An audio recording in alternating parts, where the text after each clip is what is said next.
Welcome to लुमिनेयर classes. आप सभी का स्वागत है। यहाँ पर देखिए हम आपके लिए कर रहे हैं phrasal verbs beginning with the alphabet R, और ये जैसे कि आप देख सकते हैं कि this is part 1 of R. चलिए शुरुआत करते हैं। प्रीवियस क्विज देखो, सबसे पहले यहाँ the crowd refuse to dash even after the police arrived. Okay, यहां पर हमारा आंसर होगा क्वाइटन डाउन। ओके, यहां पर क्विट डाउन, क्विट तो होता है किसी चीज को छोड़ना, त्यागना, ये नहीं हो सकता। गो डाउन भी नहीं हो सकता। केवल ये दो ऑप्शंस हैं हमारे, लेकिन टू के बाद वर्ब की फर्स्ट फॉर्म आती है। यहां पर तो पास्ट टेंस में हो गया, वर्ब की फर्स्ट फॉर्म नहीं है, तो ये नहीं हो सकता। Quieten down is my answer. Quieten down मतलब शांत होना। So answer here is going to be A. A is the right answer. Quieten down means to become calm, less noisy or peaceful. It shows that the crowd did not calm down or reduce noise even when the police arrived. सबसे पहला देखो आपके सामने क्या है, rally round या rally around. अब इसका मतलब क्या होता है, ध्यान से देखिए। ये होता है जरूरतमंद होना। If people rally round someone in need, they do whatever they can to help that person. जब कोई व्यक्ति जरूरतमंद हो तथा लोग उसकी सहायता के लिए सब कुछ कर रहे हैं जो वो कर सकते हैं। कभी कोई एक्सीडेंट वगैरह आपने देखा है, कोई व्यक्ति जो है सड़क पर पड़ा है, लोग उसके चारों तरफ को इकट्ठा हो जाएंगे। ओके, उसके बाद क्या करेंगे, कोई व्यक्ति जो है उसको अपनी गाड़ी में हॉस्पिटल ले जाएगा, उसके घर वालों को इन्फॉर्म करेगा। उस जरूरतमंद आदमी को जिस चीज की भी जरूरत है वो प्रोवाइड की जाएगी। That is rally around. Understood? ध्यान से देखिए। After the train accident a lot of people, बहुत सारे जो लोग हैं, people from nearby villages rallied round to help the injured passengers. Okay, clear to you? Yes, clear?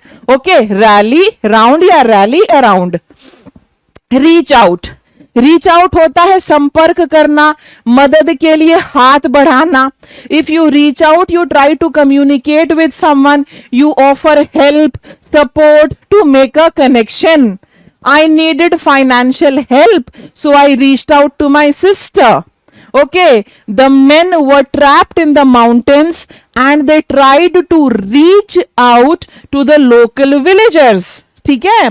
It can also mean to physically stretch your hand. देखो, एक ऐसे जो हम हाथ बढ़ा के किसी चीज को पकड़ते हैं ना, I tried to reach out to the top most shelf. The baby tried to reach out to his mother's hand. Okay, your hand towards something और समवन, किसी से संपर्क करने, मदद देने या रिलेशनशिप बनाने की कोशिश करना, हाथ बढ़ाकर कुछ लेने का प्रयास करना। He reached out his hand, ये रहा आपका reached out. He reached out his hand to pick up the book. Clear to you? The child reached out to catch the balloon. He reached out to the glass of water. Clear to you? Reach out. अब हमारे सामने आगे है reach out to. ये क्या होता है, मदद की पेशकश करना। It means to offer help to someone in need. इसका अर्थ किसी जरूरतमंद व्यक्ति को मदद की पेशकश करना। The program and syllabus is designed to reach out to those children who can't attend school or are poor. Okay, हम किस किस को रीच आउट करते हैं, हम लोगों को रीच आउट करते हैं। Reach out to a friend, reach out to a customer, reach out to a particular community.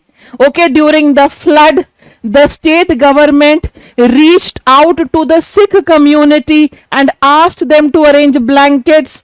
Reach out to colleagues. Similarly, देखो यहाँ पर reach out to whom? We reach, what else do we reach out? We reach out for help, for advice, okay, to connect, to support, etc. Situations in emergency में हम reach out करते हैं, okay, outreach programs में reach out करते हैं, customer service networking, इन सब में जो है हम reach out करने की कोशिश करेंगे। समझ में आया? Volunteers reached out to senior citizens who were living alone in that deserted area. Clear? Reach out to. Next हमारे सामने एक और है रीच आउट टू। ये होता है मदद मांगना। It means to ask someone for help when you have a problem. इसका अर्थ है किसी से मदद मांगना जब आप किसी समस्या में हो. If teenagers reach out to their parents they can be helped to resolve many problems. Reach out, हमने रीच आउट से जो है काफी सारे कर लिए. अब देखो अगला, this is very very important, please note. Read into. Read into का मतलब होता है छिपा हुआ अर्थ खोजना या छिपा हुआ अर्थ समझना. To understand. ओके, कभी कभी कोई व्यक्ति आपको कोई बात खुलकर नहीं कहता, पर उसकी बॉडी लैंग्वेज से, उसके जेस्चर्स से, उसके फेशियल एक्सप्रेशन से आप छिपी हुई बात को समझते हैं. I could read into his behaviour that he was guilty. The judge could read into his body language that he was innocent. समझ में आया? If you read into something, you try to find a deeper meaning, hidden meaning in someone's words, actions, situations, often more than what was actually extended. किसी बात या घटना में आवश्यकता से अधिक या छिपा हुआ अर्थ ढूंढना. Don't read too much into his silence. He is just tired. Okay, देखो यहां पर आपका read आया और यहां पर into आया. She read a hidden message into his casual remark. Okay, read into कहां कहां यूज होता है? People can read into silence, people can read into gestures, comments, letters, behaviour. Okay, situations में people can read into conversations in relationships etcetera. ठीक है, तो इन सभी जगहों पर रीड इनटू यूज होता है. Clear to you? अब हमारे सामने क्या है? Read out. रीड आउट होता है ऊंची आवाज में पढ़ना. If you read something out, you read it loud so that everyone can hear it. What happens in the morning? The teacher reads out the roll numbers. The teacher read out the marks of various students. The examiner read out the basic rules for the examination. Clear? जब आप किसी चीज को ऊंची आवाज में पढ़ते हैं ताकि हर कोई सुन सके. The students listened and responded as the teacher read out their names and roll numbers. Names, scores, results, verdicts, statements, all these can be read out. ऊंची आवाज में जब आप कोई चीज पढ़कर सुनाते हैं, ओके, ये होता है ये read out. Okay, he read out the instructions loudly. The host read out the purpose of the meeting loudly before everyone. Read out. Read up on, ये इंपॉर्टेंट है, आप जरा इसको मार्क करेंगे. What is read up on? इसका मतलब होता है किसी विषय के बारे में जानकारी जुटाना, किसी चीज के बारे में इंफॉर्मेशन इकट्ठी करना, पढ़कर इंफॉर्मेशन गैदर करना. If you read up on something, you study or gather information about a topic. You read books about it, you read articles about it, you read online material about it. Okay, I request you to read up on the freedom struggle in India. I request you to read up on basic words which have come from Latin language in English. यानी कि उनके बारे में आप जरा जानकारी इकट्ठी करें. किसी के विषय के बारे में पढ़कर जानकारी हासिल करना और ये सब read up on. I need to read up on Indian history before the exam. She read up on the new software before joining the job. I need to read up on the various uses of AI in my business. Read up on. ठीक है, किसी चीज के बारे में पढ़ना, read up on. Refer to. Refer to क्या होता है? किसी के संदर्भ में. It means to look at something like a book, a map, a website, etc. and get information about something. मान लीजिए आप मुझे कोई फैक्ट बताते हैं, कोई बात बताते हैं और मैं कहूं कि आपको ये इंफॉर्मेशन कहां से मिली, फिर आप कहेंगे ma'am I referred to the encyclopedia, it was given there. यानी कि मैंने वहां पर देखा, वहां से मैं रेफरेंस दे रहा हूं. इसका अर्थ है किसी चीज के विषय में जानकारी प्राप्त करने के लिए कोई पुस्तक देखना, नक्शा देखना, किसी वेबसाइट एटसेट्रा को देखना. Many leaders who give speeches refer to a piece of paper while speaking. Okay, you can refer to notes, you can refer to books, journals, articles, maps, websites, etc. Next ये एक और है हमारे सामने, ये भी है रेफर टू, किसी स्थान या व्यक्ति के पास भेजना। ठीक है, मैं किसी डॉक्टर के पास जाती हूँ, ओके, और मैं उसको अपनी सारी बीमारी बताती हूँ और उसके बाद मैं उससे कहती हूँ डॉक्टर साहब मुझे ना मेरी स्किन में भी बहुत ड्राइनेस फील हो रही है। वो कहेगा ओके, मैं तो जनरल फिजिशियन हूं, मेरे एक फ्रेंड है वो डर्मेटोलॉजिस्ट हैं, मैं आपको उनको रेफर कर देता हूं, यानी कि वो मुझे उनके पास भेज रहे हैं। ये भी एक रेफरेंस होता है, किसी स्थान या व्यक्ति के पास भेजना। It means to direct someone to a place और person for information, for help और ट्रीटमेंट। राइट, मैं एक पर्टिकुलर फील्ड में काम करना चाहती हूं पर मुझे पता नहीं है मुझे कैसे करना है। मेरी कोई फ्रेंड है जो एक एनजीओ को जानती है जो इस फील्ड में काम करता है, वो मुझे वहां रेफर कर देगी कि जाओ उस एनजीओ में काम करो। Okay, it can also mean to mention और टॉक अबाउट समथिंग और समवन। इसका अर्थ है किसी व्यक्ति को सूचना, सहायता या उपचार के लिए भेजना या किसी बात, व्यक्ति का उल्लेख करना।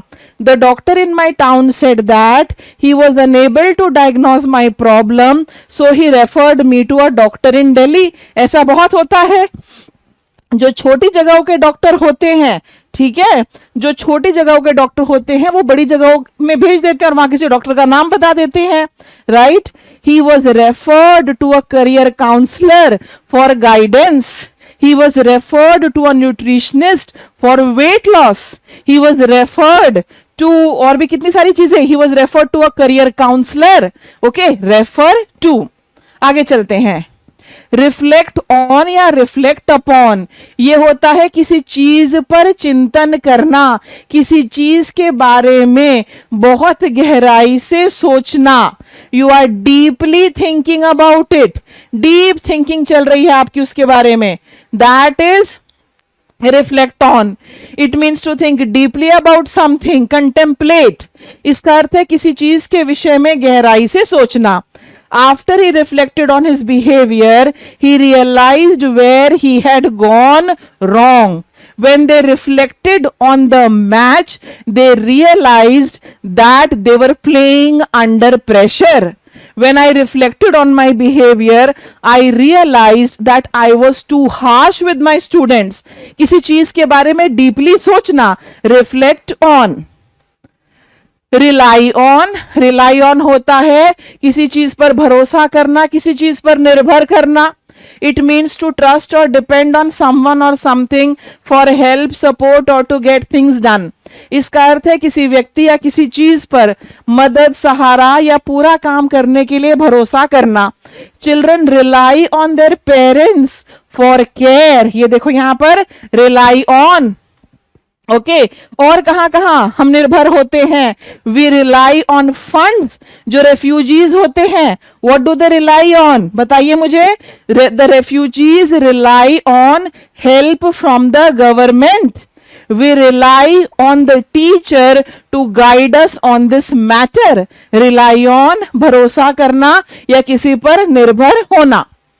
रिमाइंड ऑफ, रिमाइंड ऑफ क्या होता है, ये होता है किसी चीज की याद दिलाना, किसी की या किसी चीज की याद दिलाना। ओके, ऐसा होता है, उस दिन मैं रेलवे स्टेशन पर गई और वहां पर जाकर जो है मैंने देखा एक पुराने टाइम में ना वेइंग मशीन होती थी जो अब स्टेशनों पर खत्म हो गई है, एक वो वेइंग मशीन मैंने देखी स्टेशन पर कोने में लगी हुई। मुझे किस चीज की याद आई, I was reminded of my summer vacations when we used to do a lot of train journeys and visit various relatives. Right, remind of. Okay, अब अगर मैं नॉर्थ कैंपस दिल्ली यूनिवर्सिटी जाती हूँ, what am I reminded of, I am reminded of my own college days. Correct, it means to make someone think of a person, place, thing और situation because of similarity और memory. इसका अर्थ है किसी व्यक्ति, किसी स्थान, वस्तु या स्थिति की याद आना क्योंकि कुछ उनमें वैसा ही लगता है या याद दिलाता है। ओके, मैंगो ऑर्चर्ड्स, आम के बाग मुझे किस चीज की याद दिलाते हैं, they remind me of my summer vacations at my grandmother's house. बिल्कुल, जो आम के बाग हैं, वो मुझे मेरी नानी के यहाँ जो मैं छुट्टियां मनाती थी ना, वो ही याद दिलाते हैं। बहुत सारे गाने जो हैं वो आपकी याद ताजा कर देते हैं। This song reminds me of my girlfriend, this boy reminds me of my best friend because he has similar features as my friend. समझ में आया? Okay, so my dear students, इस वीडियो में हमें इतना ही करना था। ये मैंने आपको करवाया आर का पार्ट 1, ठीक है। और इसी के साथ ये प्रेजेंटेशन यहीं खत्म होती है। वीडियो आपको पसंद आई है तो थम्स अप जरूर दे, वीडियो को लाइक करें, शेयर करें, सब्सक्राइब करें और रोज हमारे साथ जुड़िए और अपनी वोकैबुलरी को इंप्रूव कीजिए। Thank you so much for watching. Bye bye.